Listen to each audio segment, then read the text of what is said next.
ម៉ែមានតែមួយត្រូវព្រួយត្រូវចិត្តស្រឡាញ់អាណិតយកចិត្តต้องដាក់ម៉ែមានតែមួយត្រូវព្រួយត្រូវចិត្តស្រឡាញ់អាណិតយកចិត្តต้องដាក់មើលថែឲ្យល្អបើវ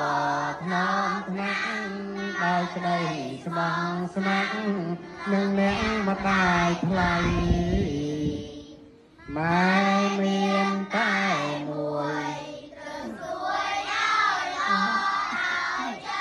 អំណរសាទរប្រប្រៃម៉ែមានតែមួយ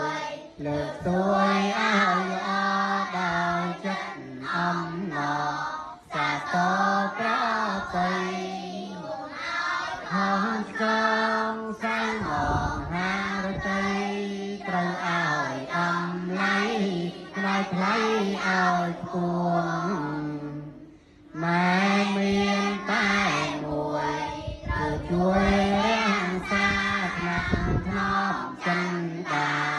ពេលម៉ែនៅរួមម៉ែមានតែមួយ